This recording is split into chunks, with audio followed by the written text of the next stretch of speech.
নমস্কাৰ আজি আমি শিকিম ডেসিমাল আৰু ফ্ৰেকশনৰ এটা পাৰ্ট ৰিকাৰিং বা ৰিপিটেড ডেসিমাল ৰ পৰা আমি যদি ফ্ৰেকশন নিবলগীয়া কেনেকৈ আমি নিম এটা শিকিম ঠিক আছে সাপোজ আপোনাৰ সন্মুখত আছে এনে কোৱেশ্চন এটা 0.5 ওপৰত বাৰডাল আছে এটো কি বুজাইছে এটো বুজাইছে যে 0.555 ওলাই আছে এটোকে আমি শৰ্টকে লিখিবলৈ এলাল কি দিয়া হয় বাৰ দিয়া হয় ঠিক আছে সো আমি এটো আমাৰ যদি আমাৰ ফ্ৰেকশনলে নিবলৈ হতে আমি কেনে কৰিম ঠিক আছে যদি বাৰ থাকে ঠিক আছে বাৰ থাকিলে একেবাৰে ইজি হৈ যায় ঠিক আছে বাৰ থাকিলে কি হ'ব এটো 5 আছে নহয় এটা আগত বাৰ আছে এটা নাই ঠিক আছে ইজি হয় এক প্ৰবলেম নাই ঠিক আছে বাৰ ফ্ৰেকশন নিবলৈ এটা আগত বাৰ আছে এটা নাই যদি বেলেগ থাকে ঠিক আছে সাপোজ দুটা আগত আছে বা আপোনাৰ এনেকা সাপোজ আউট আছে সাপোজ 0.3 বাৰ এটা আমাৰ কিমান হ'ব 3 তলত 9 ঠিক আছে এটা আগত বাৰ আছে এটা 9 আহিল কিন্তু এটা আমি কি হয় কটাকটি হৈ যাব মানে আমাৰ কি হ'ব 3 এ এবাৰ যায় আৰু 3 কিমান হয় 3 বাৰ যায় বুজি পাইছে ঠিক আছে নেক্সট যদি আমাৰ সাপোজ দুটা আগত বাৰ আছে সাপোজ এনেকে আছে আমাৰ 0.23 বাৰ ইয়াৰ মিনিং কি হয় 0.23 0.23 এনেকে ওলাই গৈ আছে এটা আমাৰ কিমান হ'বগে তেতিয়া আমাৰ 2 3 তলত কিমান হ'ব 99 কেলে হল কাৰণ দুটা আগত বাৰ আছে কাৰণ দুটা নাম হৈ গৈছে ঠিক আছে তো তিনটা আগত থাকে তিনটা থাকিব আহিব সাইডত থাকিলে চাৰিটা আহিব সাপোজ যদি আপোনাৰ তিনটা আছে 2 1 3 বাৰ ঠিক আছে এটা আমাৰ কিমান হ'বগে তেতিয়া 2 1 3 তলত কিমান হ'বগে 999 এটা আমাৰ কি হ'ব ইয়াৰ আনসাৰ হ'ব ঠিক আছে যদি কটাকটি হয় কটাকটি যাব সাপোজ এটা আমাৰ কিমান নিশ্চয় কটাকটি যাব ঠিক আছে তো আজি কি হৈ যাব আমাৰ 3 এ যাব 3 7 গুণ 21 আৰু 1 আৰু 3 কিমান হ'ব যাব সৰি 3 3 3 3 ঠিক আছে সো আনসাৰ আমাৰ কিমান হ'ব এটো যদি আমি আনসাৰ লিখো 71 তলত 3 3 3 yes মানে 71/330 ক্লিয়াৰ হৈছে ঠিক সাপোজ বলে আমাৰ এনেকে আছে 0.02 ঠিক আছে 0.02 বাৰ ঠিক 0.02 বাৰ এতিয়া আমাৰ কিমান হ'ব এতিয়া আহিলে আমাৰ ওপৰত 2 আহিলে ঠিক আছে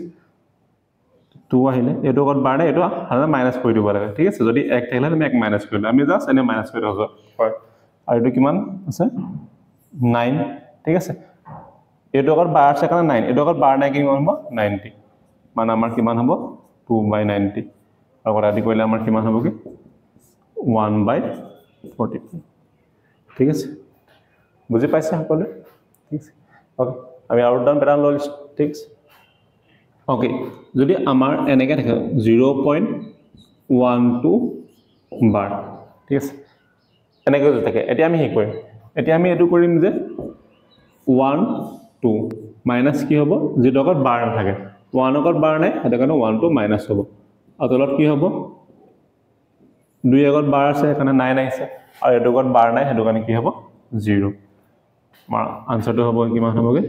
11/90 ঠিক আছে বুজি পাইছে যেটো আগত বাৰ নাই হেতু আমি মাইনাস কৰি দিম আৰু যেটা আগত বাৰ আছে এটো আগত বাৰ আছে হেতু কাৰণে এটা নাই আৰু এটো আগত বাৰ নাই কাৰণে এটা 0 ঠিক আছে ওকে সো সাপোজ এনেকে আছে আমাৰ 0.233 এই দুটা আগত বাৰ আছে এটা আমি কি কৰিম ঠিক আছে এটা আমি কেনে কৰিম এটা সাপোজ আমি কি কৰিম 2333 কাগত বাৰ নাই 2 আগত বাৰ নাই 2 টো মাইনাস কৰি দিলো আৰু দুটা আগত বাৰ আছে এটোৱা তলত কেটা আহিব দুটা 9 আহিব ঠিক আছে তলত দুটা 9 আহিব আৰু কি হ'ব এটো কাৰণে এটা 0 সো আমাৰ কিমান হ'বগে 2 3 1 তলত কিমান হ'ব 990 কিবা কথা কৈ যাব নি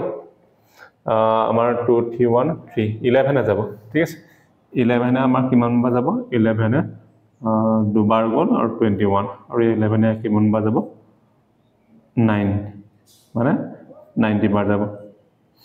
আগত যাব নেকি আমাৰ কি যাব 3 এ যাব 3 এ গল 7 বাৰ আৰু 3 এ গল কিমান বাৰ 30 আমাৰ আনসাৰ হ'বগে 7/30 30 ওকে বুজি পাইছে ক্লিয়াৰলি বুজি পাইছে ঠিক আছে সো এইখিনি কাম হৈ গ'ল যদি তিনটা থাকে চাৰিটা থাকে সাধাৰণতে নাহে আহিলো একে হ'ব ঠিক আছে যোনটো আগত বাৰ থাকে ঠিক আছে তাৰ কাৰণে প্লট যেটা আগত বাৰ থাকে হেটা নাই নাহিব আৰু যেটা আগত বাৰ থাকে এটা 0 আহিব ওকে আৰু কি হয় বাৰ গোটেই সংখ্যা লিখি ল'ব লাগে আৰু যাৰ আগত বাৰ নাই হেতু মাইনাস কৰি দিব ঠিক আছে নেক্সট সাপোজ এনেকে আছে 1.3 bar ঠিক আছে এটা কি হ'ব এটা কোনে সিম্পল 1 plus 3 আগৰ লিখিয়া এটা আগত বাৰ এটা নাই এটি কৰিলে 1/3 এটা কি মান হ'ব 1 plus 1/3 1/3 মানে কি হ'ব 3 টো আহিব আৰু এটো পূৰ্ণ হৈ যায় 3 গুণা 3 plus 1 ঠিক আছে 4/3 এটো আমাৰ আনসাৰ হৈ যাব ঠিক আছে এটা সাপোজ আমাৰ আছে 1.32 bar 3 পদ bar নাই 2 পদ পাই আছে ঠিক আছে আমাৰ কি হ'ব 1 plus 32 minus 3 আৰু আমাৰ কিমান হ'বগে 9 আৰু দুগানে কিমান হ'ব 0 এতিয়া আমাৰ কিমান হ'ব 1 plus 90 ঠিক আছে 1 plus 90 এটো গলে 29 ওকে সো আমাৰ 1 plus 29 হলে আমাৰ এটো কটা করতে না যায় ঠিক আছে তাকে 90 টো কমন লৈ লিলো আমাৰ ইয়াৰ 90 plus 29 আনসাৰ হবে কিমান হ'ব 119/90 ওকে ক্লিয়াৰ হৈছে সকলো ঠিক আছে বুজি পাইছে সকলো নেক্সট সাপোজ আমাৰ যে 1 2 3 থাকে একে হ'ব সাপোজ 2.14 bar ঠিক আছে 14 bar মানে আমাৰ কিমান হ'ব 2 plus 14 minus এটো কি হ'ব minus হ'ব 1 আৰু আমাৰ কিমান হ'ব তলত 9 আৰু এটো কাৰণে 0 এতিয়া আমাৰ কিমান হ'ব তলত হ'ব 90 এতিয়া ইয়াৰ একো নাই মানে 1 থাকে তলত 90 পাইছো কাৰণ 2 লগত 90 পূৰণ কৰিব লাগিব 2 লগত 90 পূৰণ কৰিলে কিমান হ'ব 180 2 লগত 90 পূৰণ কৰিলে আমাৰ 180 হ'ব 180 পা আমি কিমান প্লাস কৰিম ঠিক আছে 14 পৰা আমাৰ 1 গলে কিমান হ'ব 13 মানে কিমান হ'বগে 193 divided by 90 এটা আমাৰ হ'ব কটাকটি না যাব ঠিক আছে সকলো বুজি পাইছে ক্লিয়াৰলি বুজি পাইছে ঠিক আছে ওকে সো এনে কাৰণৰ বহুত কনসেপ্ট আছে আমি লাহে লাহে শিকি যাম ঠিক আছে মই আপোনালোকৰ কিছুমান হোমৱৰ্ক দিছো আপুনি ওকে সলভ কৰিব ঠিক আছে সলভ কৰি আপুনি কমেন্ট মেছেজ দি দিব পাৰে ওকে থ্যাংক ইউ